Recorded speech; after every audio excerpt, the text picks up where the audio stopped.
got some going and some at home. We can see. I was paying for the first. Exactly. It looks like you're.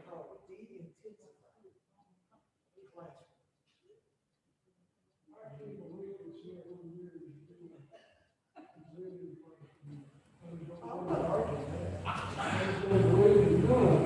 They might be a few students that will fly themselves, but they need somebody there.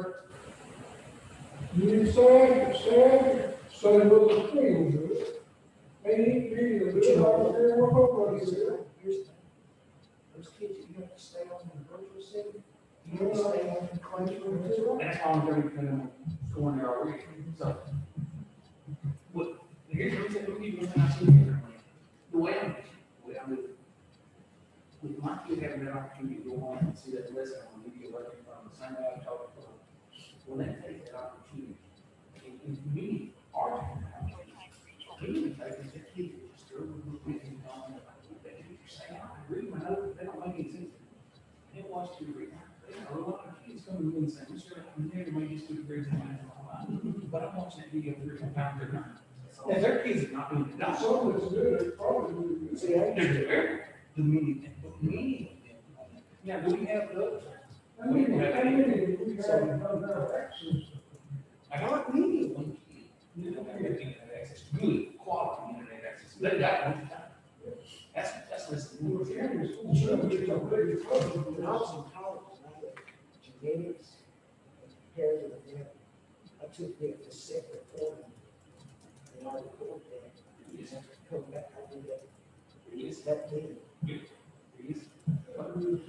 I had a professor That's that's how on many kids are going back through there. They never had that before. Now you can go back through. I had a professor call me after class. He said, come by my office. I better call me out academic integrity. And he said, Clint, well, what did you do? And I said, I had 2 notebooks. I had a notebook and I took the class. And I had another notebook that I rewrote on my notes. I took that notebook from class and then his notes. And then that thing looked like a manuscript. What about your experiences doing? Is that helping you know experiences versus most? You talking about running school? Yeah. It's about It's less expensive. well, you know, buy a lot of disinfectant, cleaning supplies. I understand They're that. still running our buses, you know, every day. Paying our Yes, drivers. the lessons with these teachers all like the same thing. The only thing I've saved a little bit, Actually, that's work. like, for example, that's right. I have a few grants for schools. Because they don't feed them. But that don't show up. That's another kid. But here's the thing, those kids ain't eating much, so I'm losing a lot of federal money coming in. Because the same number of kids are today. So they said at high school, So what you do, I ain't got no actual kids in grade. You see what I'm saying? I'm not getting that USDA reimbursement. It's hurting the food service. Okay, gang, I've got 6 o'clock. I'd like to get started. A lot of good stuff on television tonight. Call our roll. I'm here. Mr. Harsh. Yes. Ms. Johnson, absent. Mr. Ferguson's absent. Mr. Ford. here, Mr. Gully. Mr. Walsh, absent. Ethan, here. Our school board members here. Looks like we have 6 out of the 9, so we do have a quorum, so we can conduct business.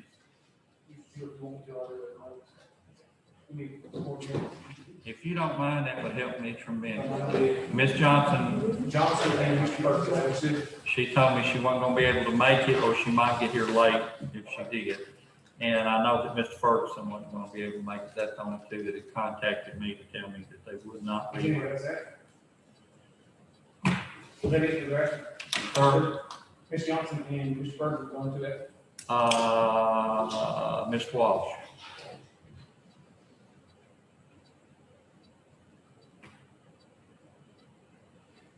Okay. First item of business to be to approve the agenda from our 11/9/2020 meeting. It was sent to you, and it is, some of these have it on the back. Was there any additions or corrections to it? Mr. Harsh? Move to approve the minutes. I have a motion to approve the minutes as presented. Mr. Ford makes the second. We have a motion by Mr. Harsh and Ford by, second by Mr. Ford. All in favor, please say aye. Aye. Any opposed? It is done. Thank you. First thing, under old business is just a kind of quick update, Clint, on the roof project, kind of where they're at, how it's going. Yeah, I think Okay, so. excuse me, I've set microphones out. If you're going, when somebody wants to speak, if you could please use the microphone, that way the people online can hear. There should be one right there. I was just gonna say, Mr. Sullivan will, Okay, that's fine. he's That's gonna fine. present that. I had down for the two of you, so. Take the lead. The gym roof, I'm sorry, not the gym. The school is 100% roofed right now, if I understand that correctly. Except for the gym. The gym hasn't been started yet, correct, Mr. Sheffield? Okay, they're presently installing the wall panels on that roof. They estimate the original project to be 90% completed. They estimate the original project to be completed within the next 2 weeks, minus the gym. Gutters have been installed, downspouts will be the last thing completed. They are bringing an additional 4 to 5 men in the next couple of weeks to begin to work on the gymnasium roof. The A-Alert superintendent, Brandon Ginn, is it correct, Ginn? Brandon Ginn is being promoted. His last day is Monday. The new superintendent is Scott. LaRue. I'm gonna say LaRue, and he'll be introduced at the next construction meeting. Next construction meeting is Monday, February the 8th. And I know you wanted me to say something, bring up where we looked at we'd done a walkthrough of the high school the other day. The school looks amazing. I think it looks better now than it looked whenever I was in high school. Personally, we've got some wind issues and roof panel damage, and when we get that stuff handled and taken care of, man, that building will be A1. Well, I had looked at the middle school roof today, actually, and it looked like they were through upon the roof, and I could tell that they had started putting the panels around the trim type panels, and a few places that I was wondering how they were going to make it work. It was pretty obvious that they went the extra mile to make it go down a little bit further to make sure that everything was covered very well. And I had noticed that they hadn't started on the gym yet, but I think from what I can see, with not being up on the roof, they've done an excellent job. They've been easy to work. Oh, I'm sorry. They've been good to work with. Brandon, I hate losing your superintendent, until you get the project done. He's been really good to work with. Oh, yeah. Move a little bit further away from your face. It has a spike that'll cut off if it's too loud. What about that, Mayor? Is That's that fine. better? That's Okay. great. Thank you. Okay, thank you. But A-Alert's done a great job, but Brandon has got a promotion, and he lives in Texas, and he don't have to travel out of state any longer. So we were happy, for him. Another thing I think is what Mr. Sullivan was alluding to is our board toured the building before last month's meeting.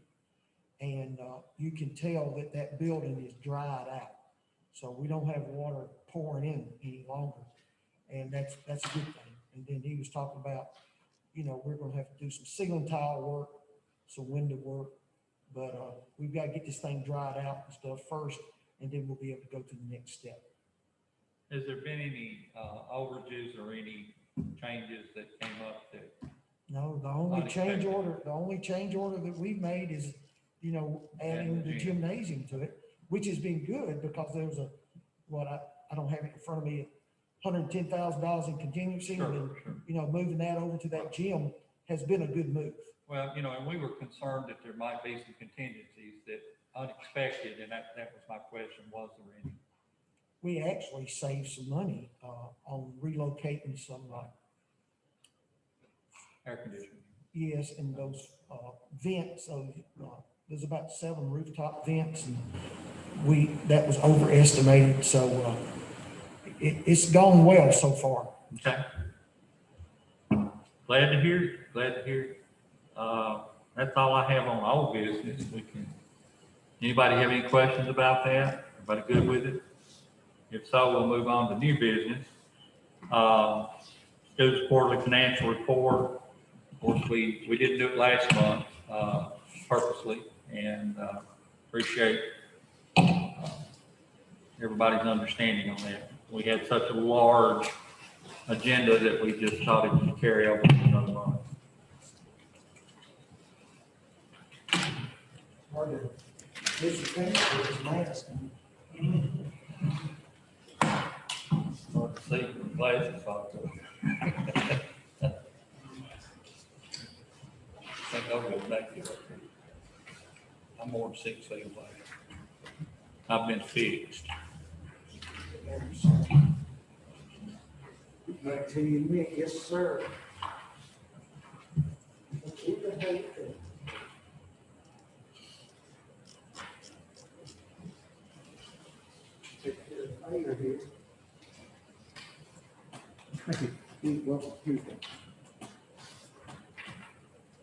Me too. Oh, I'm sorry. You always forget me. No. I You know, just don't look up this way. I forgive you. Thanks, sir.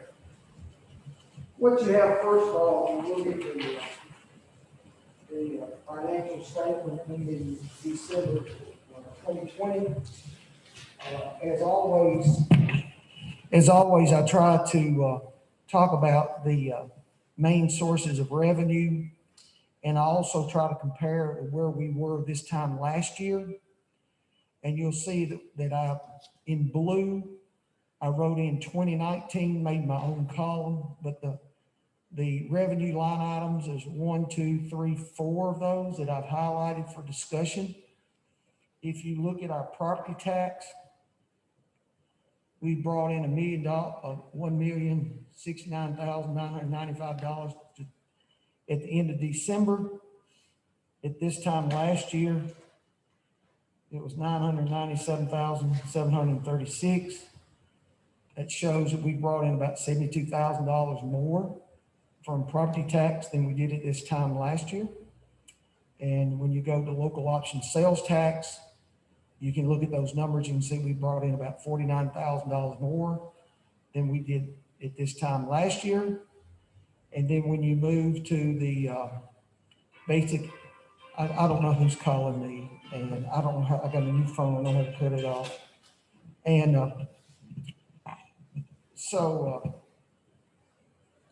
if you look at the BEP, the third highlighted line item there, at this point, we brought in about 3.9 million. And last year, at this time, it was 3,859,000. So that shows we brought in about $106,000 more. Remember, most of your BEP funds are increases to salaries or programming, and it's usually flow through money. The last item there is bonds issued. And I just want to be sure for clarity that that is the middle school roof, and that's $1,049,170. So you actually need to take that away from the revenue. And I marked that out and showed you that the revenue to date is $5,732,671. So actually, we've brought in $227,000 more than we did at this time last year. So if you would turn the page, and then the last highlighted item is that of expenditures. And you can see that, to date, we've spent $5,514,700. This time last year it was $5,351,146. So we have, actually spent $163,554,000 less than we did last year. Mr. Ford, I know you like hearing that. So when we compare our revenue from this point last year to our expenditures from this point last year, Mr. Ford, we're $381,525 to the good at this point. So I think that's a good financial statement. I don't know what the next quarter brings, but I think that's encouraging. On your expenditures, does this include the payments that you made on the roof project that we received to the county? I don't think that was made until January. That may not be there. Okay.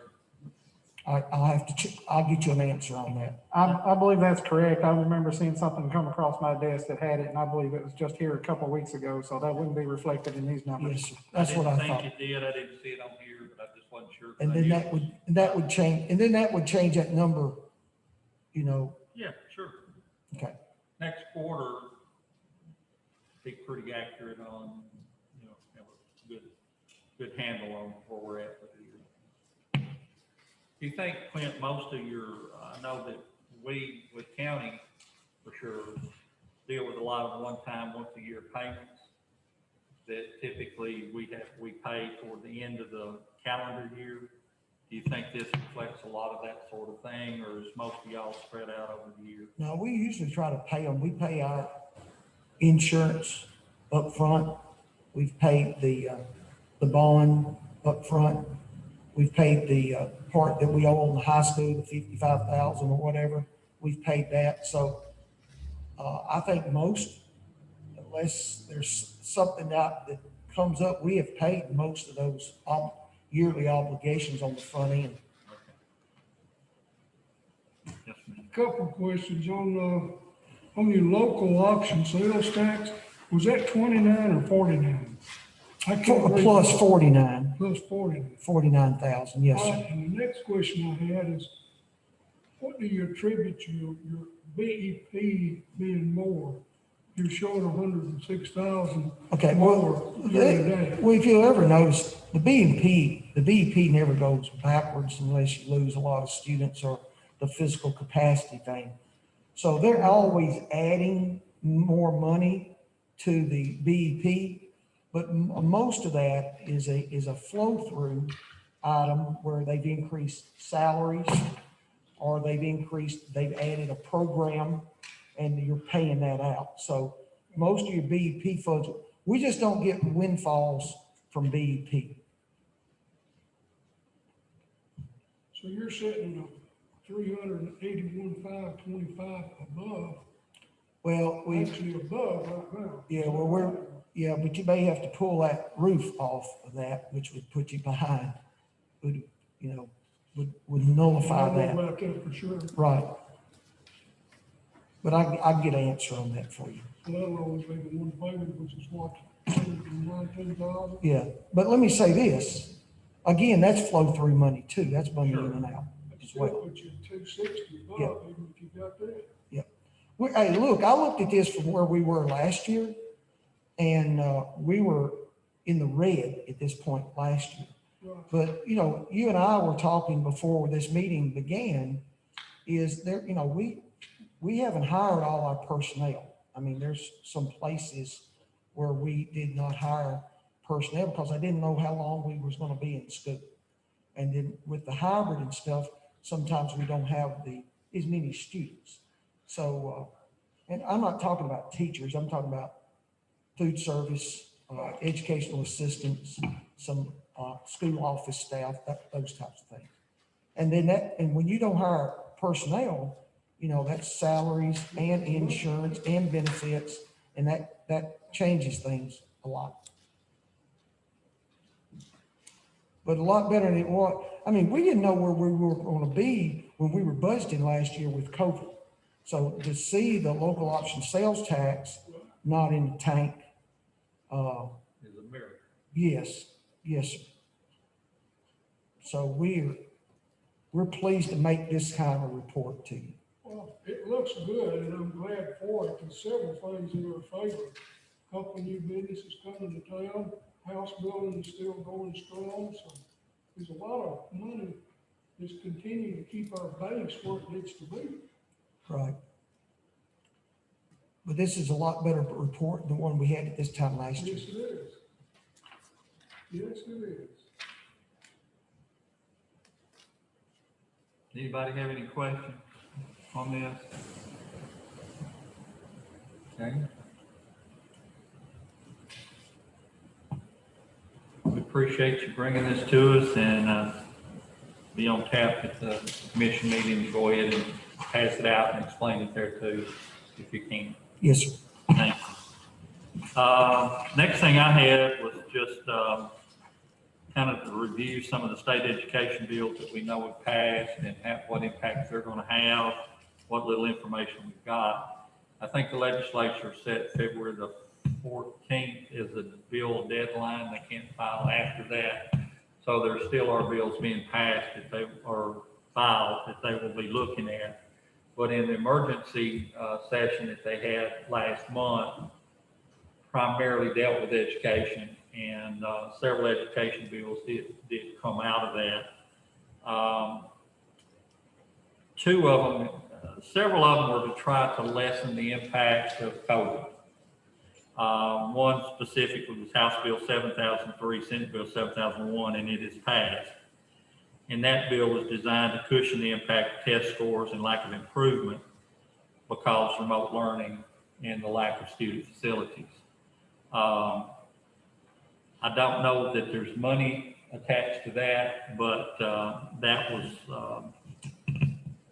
part of, I think, the justification for some of the subsequent bills that did entail money. House Bill 7004 and 7002, which was the next bill, created a remediation program to assist underperforming students by establishing after-school learning mini camps. And I know you've got some information for us on things of that nature. Summer learning camps to remediate student learning loss, and the focus of that legislation is K-4. Clint, you want to, I know you gave us a pass out that deals with some of that. You want to? Yeah, I'll hit on one of the things that you mentioned and one of the things you didn't before we go to the learning laws. Okay. The first one is the BEP hold harmless.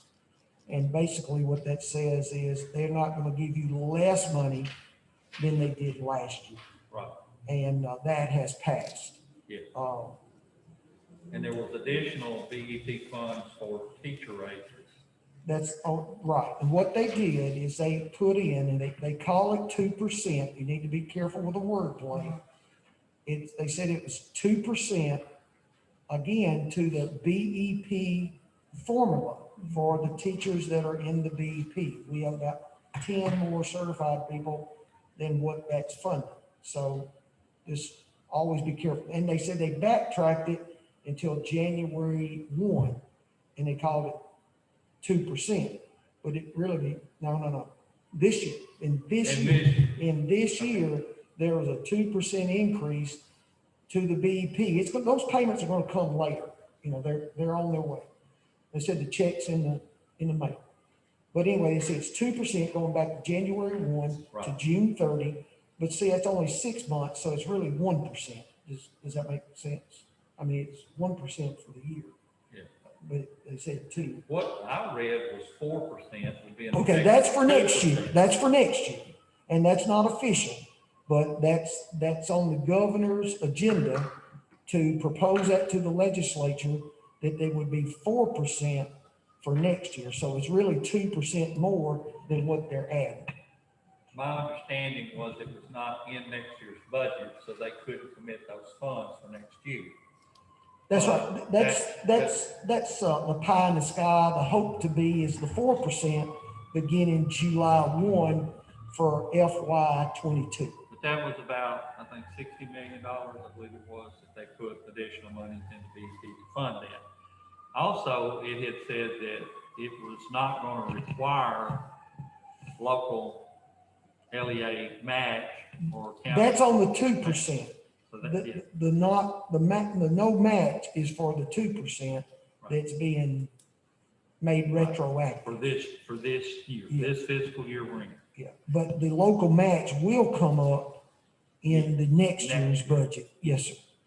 They also had put some funds, I believe it was 40 million for the teachers that weren't covered by BEP, that were your extra staff above the BEP formula. I haven't got any Yeah, information on that. that passed too. The 40 million, I believe it was, for personnel positions that weren't covered by BEP. You know, I have received no guidance on that. well, it passed. Now, I don't know whether the governor signed it, but it did pass. So there was two factions to that bill. One was the BEP and the BEP funded teacher positions. But they also, for the first time ever, recognized that there are teachers that are not paid under the BEP, that we have to fully pay. And that's what that extra money was for. Yeah. And Is that, Mr. Gully, I sent you all that. Do you have it? That's what I say, I read through everything you sent me, and yes, that was in. Yeah. What it passed. The local match piece was on the 2%. Remember, the 4% has not even passed yet. It's just a recommendation. What I got said they had passed 4% for January 1st up, which, like you say, would be an effective 2% for the year, but it would be 4%, which would be a full 2% on those 6 months. That's what we received, Excuse me. and no required match. I've got a question. I was looking at the newsletter that was sent out by Tennessee County Services Association. It's dated June 25th, and I can go through it and read it if you want. It just said it was a mid-year. It said increase the state-only retroactive to January 1st with no local match. And it says in the special session, Lee proposed making a mid-year budget adjustment of $30 million for what he termed a 2% increase in the salary component of the BEP. Unlike normal BEP funding, this was not as proposed as a 75-25 split. The entire amount was funded by the state without requiring a match of local sources.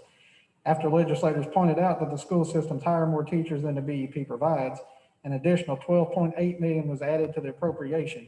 The funds will be allocated according to the salary and compensation schedule to each school system.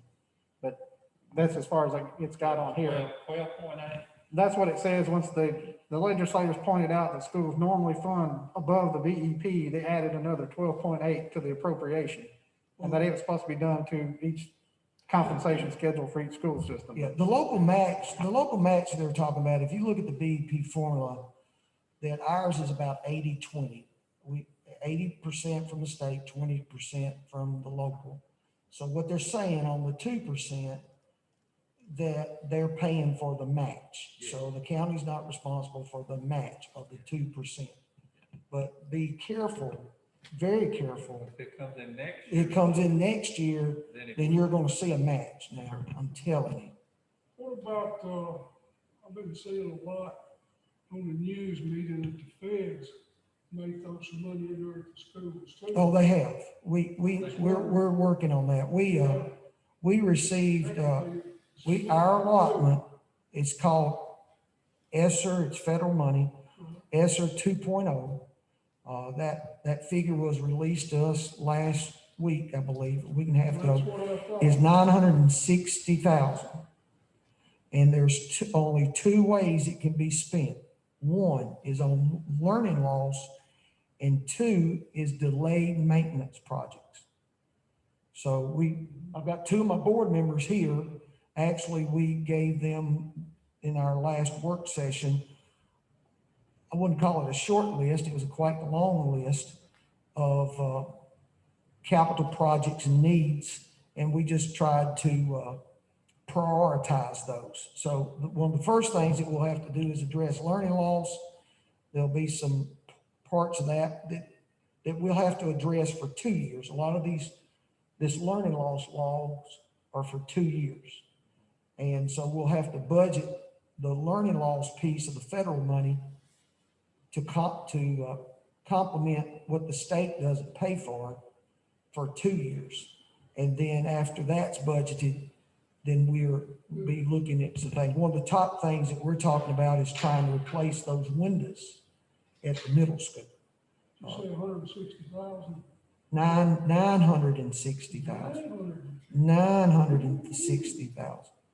We got 230,000 this summer, and that's what we bought most of that technology with. All our technology upgrades, our student Chromebooks, servers. The thing that, some of the things they said it could be used for, we've already done. Right. You already did. Yeah. Yeah, I mean, we were part of it. We can still use it. We can still use those monies for technology. It has to be linked to COVID. Even the deferred maintenance has to be tied into COVID related issues. We just, You're gonna get 960,000. that's guaranteed. Yeah. They've already sent, I mean, they've already told me what the allotment is. And we're But you working, got to show where you spend it or how you spend it or whatever. yeah, the accountability piece of that amount of money Right. is going to be very intense. The first wave, ESSER 1.0, what we bought most of the technologies with, it was pretty much buy it, we'll okay it, prove that you bought it, and we'll pay you back pretty quick. They said this is going to be, if you remember Race to the Top funds, they said the accountability is going to be much like it was with Race to the Top funds. There'll be a lot of record keeping on this amount of money. So you've got some ideas already. Yeah. Where you're gonna apply some of this money. Yeah, we've discussed, we've given our board a list of things, and of course, then, they'll eventually approve those expenditures. Good. But they've given me enough direction that I can start going to work on that. I knew that I've been saying that they was gonna do this, but I hadn't heard how much. That's a pretty good figure, Trousdale County. We want to stretch each dollar and make it last as long as we can, Good. put in the right places. That's why you pay the big bucks. Yes, sir. Mr. Chairman, can I ask a question, of Dr. Satterfield? Yes, please. As we get further into this, I don't know if the federal government with the new proposals are going to send anything to the local governments or not. They've been funding school systems and those kind of things more than they have our side of things. So if that does come down the pike, if we do get some money like that and it's tied to COVID related expenses, especially for kind of deferred maintenance, what are some of the things you've looked at? Because I want to look at them on our side as well.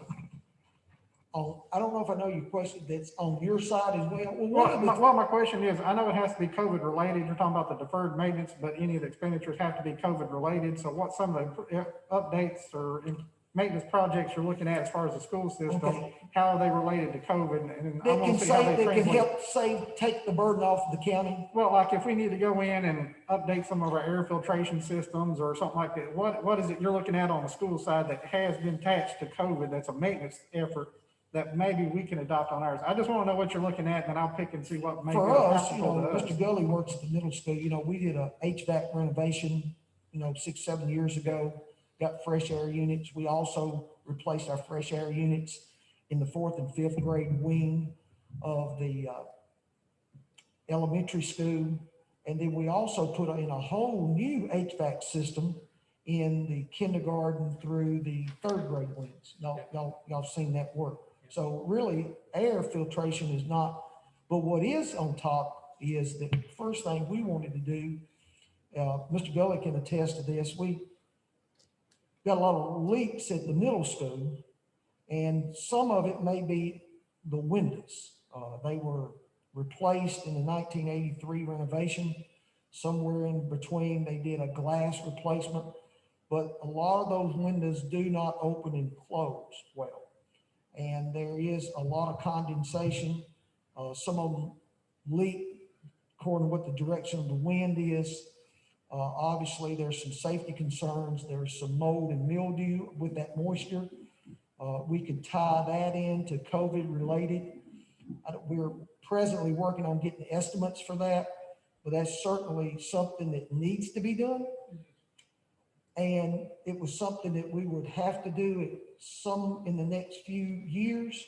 But with this money, we can probably, and this is very unusual, and I was talking about this before the meeting began, is there's a law called supplement supplant, that you can't use federal money in place of general purpose money. And that is a federal law of the land. However, with this round of federal money, the supplement supplant law will not be in play. So we could use those monies for some of those delayed maintenance, such as the windows.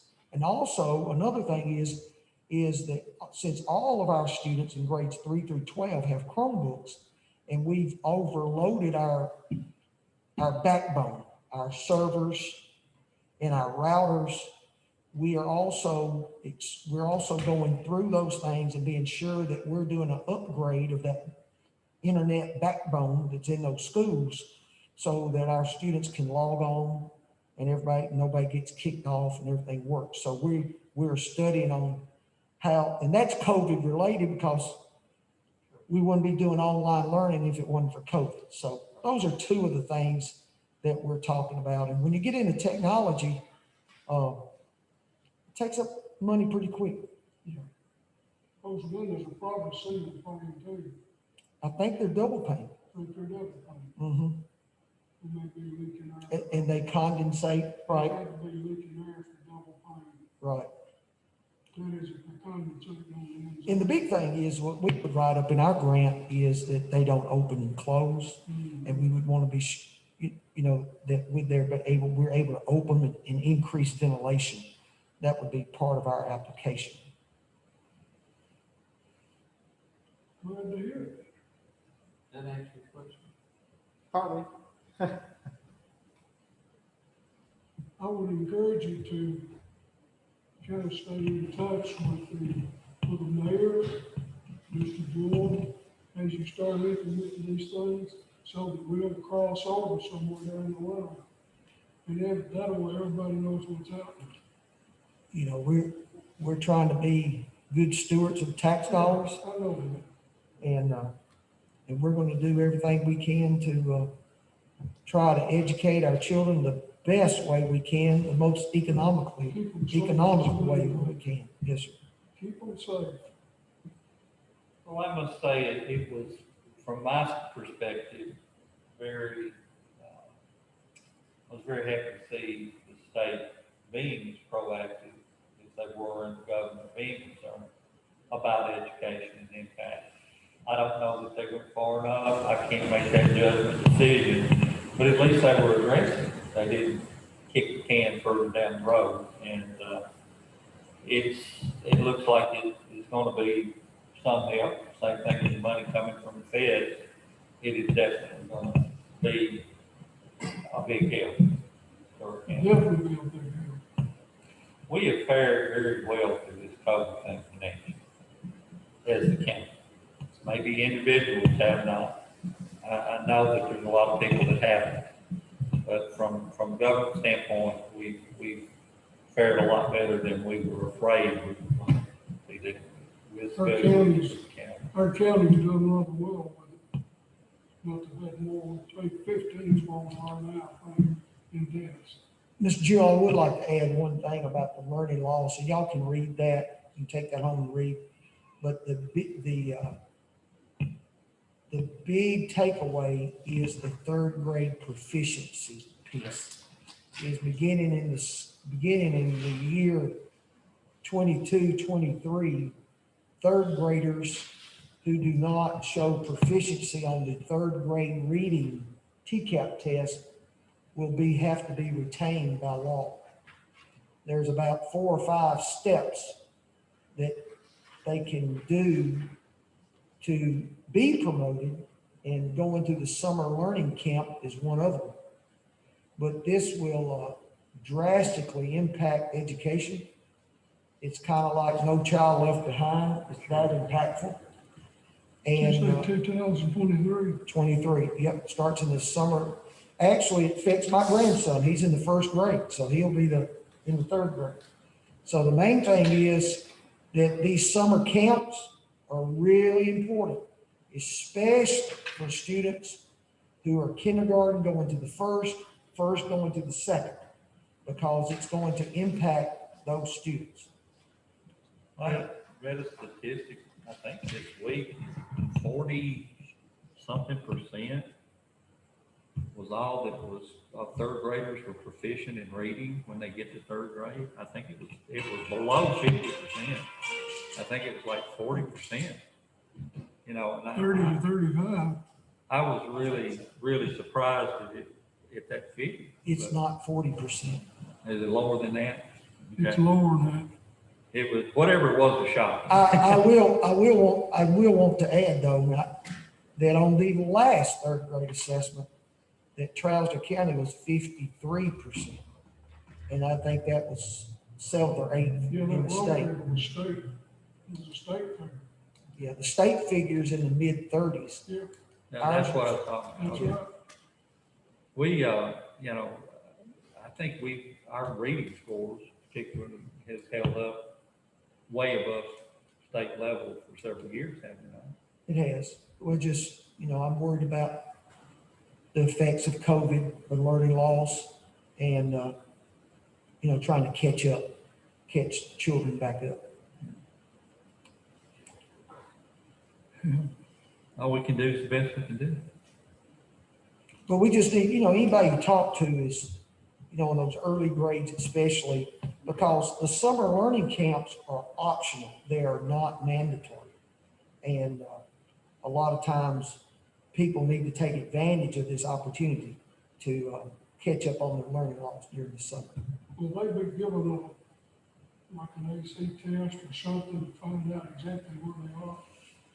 There's a couple of options that schools can do to identify students on proficiency levels. It will not be their grade though. It'll be their reading screener or their benchmark assessment, one of those two things. But a grade will not put them in summer camp or keep them from going. That'd be a comprehension base. Yes, sir. Much more objectivity to it. Ethan, I'm gonna put you on the spot. You've had to deal with this firsthand. I'd just like to kind of hear from you how you think it's been going and how the students think it's been going. If you don't mind, just, I know, just tell us what it's been like and what some of the obstacles have been.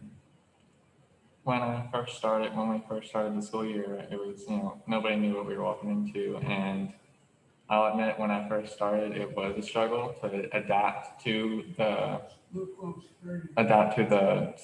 way the school was going to work online and stuff. And I did get a little behind at first, but now that when I'm at home, I'm getting done with my schoolwork at like 12 o'clock or 1. And then, I'm done. And then because I'm actually, having, like Mr. Gilly said, the videos, I can go back and watch those, and I understand all my subjects better than I did years in the past. And I think that's really helping. And now that I have the best grades that I've had in school ever. I have all A's, and my lowest grade this whole year has been, I think, a 95 or something like that. And I think it's more the students' initiative to actually care to learn than it is whether they don't have the advantage to learn. And I think that's something that we need to keep in mind. I appreciate you telling us that. Any other questions on this? Anybody want to say anything? Are we gonna have any budget amendments this month? No budget amendments. No budget amendments this time. Okay. Do we have any other business to pursue tonight? Mayor, do you have anything else? No, sir. Okay. Time for public comment. Anybody in the public, any of the other board members? Chris, anybody want to ask a question or make a comment? You're more than welcome to. Okay. Seeing none, I entertain a motion to adjourn. Mr. Gully gets the motion, Mr. Harsh gets the second. All in favor, say aye. Ah, And we certainly appreciate everyone's attention tonight, and thank you for being here. And thank you, Dr. Sapphill and School Board, for the great job you're doing. wow. Question. What do I need to do to get my great grandson on Imagination Library? Give me your name and address of the parent and his name and birthday. Get to me, come leave it to me, and Mark will put it in the computer. I'll get you the address. You turn it in, there's a form you turn in the library, or you can just give us a call. She puts it in. He's like, almost 20 months old, and I asked Daddy, would you get with that? No, I didn't know about it. I said, well, you do now. We'll keep it, but. That's right. But we have to have the birthday. I'll get that. She doesn't know.